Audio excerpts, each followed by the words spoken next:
The Law of the Lid. This one comes from John Maxwell. You can find it in a lot of his writings, the 21 Irrefutable Laws of Leadership, etc. But the Law of the Lid simply states that the leader of the organization is the lid of that organization, and no one under there is able to grow beyond the capacity that that leadership enables. And so, in many ways, you can take a lot of different what would I say, consequential truths from that. Number one is that the most important person for you to lead is yourself. That's the first level of leadership. If you can't lead yourself, you shouldn't be leading anybody else. And some people would call this discipleship or discipline. Some people would call it being proactive in your own occupational growth, the ability to set goals and to achieve them, to delay gratification. You can go through all of these other 54 laws that I've covered so far and say you need to be able to apply those to yourself. That's absolutely true. And in this way, the law of the lid speaks to this, because if you're leading any number of people, then if you stop growing, they're going to bump into you. And at that point, they will grow frustrated, tensions will rise, and they will stop respecting your leadership. And eventually what will happen is the best leaders in your organization will leave your organization because they've stopped growing. And in my line of work, obviously pastoring, one of the ways that this hits people is when their leaders in their church go to a different church because they haven't grown in years. They love the pastor. They had great relationship with the pastor. They grew a lot under that pastor. There was this massive relational connection that was there, and it was true, but for 2, 3, 4 years, they've just felt stuck. And in many ways, that's because the primary leadership of that pastor in the pulpit stopped growing. It just became cyclical. It was just reiterating what he had said. And so you're just not growing anymore. You're not learning anymore. But it's not just, I didn't learn a new biblical truth. It's that pastor stopped growing.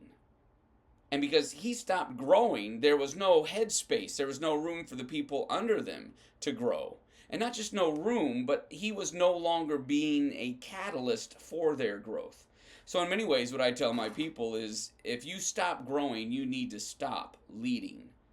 And so whatever area or aspect it is, if it's in technology, the utilization of technology, or if it is in philosophy, theology, history, whatever it is, whatever aspect, you need to be growing. Because if you're not growing, you need to stop leading, because there's people underneath you that are trusting you to be able to help them become what they were created to be.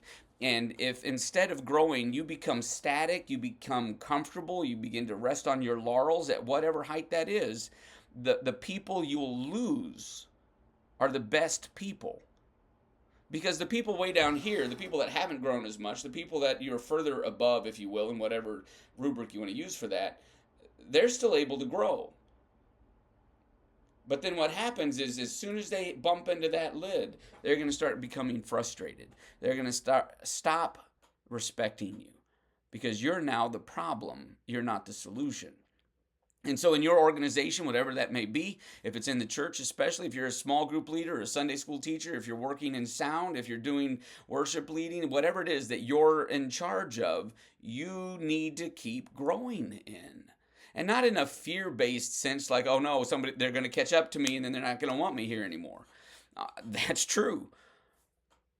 But instead, in the perspective that I have been created by God and gifted by God in this area, I need to maximize my stewardship of my own life so that I can give to God the greatest excellence possible. And that begins with yourself. What areas do you need to grow in? What aspects of your life are your lowest denominators, if you will, that you should raise the bar on those so they don't disqualify you? We've talked about these sorts of things before, but if you go back and you can kind of go through all of these other 54 laws of leadership, one of the main things you need to be doing is cycling through and making sure that you not only know the meaning, but that you're getting better at implementing those things in your personal life, in your productive occupational life, in your leisure, in every aspect of your your life, you should be growing. It will give you the greatest sense of self-satisfaction, but it will also enable the people under you, whether that be family, friend,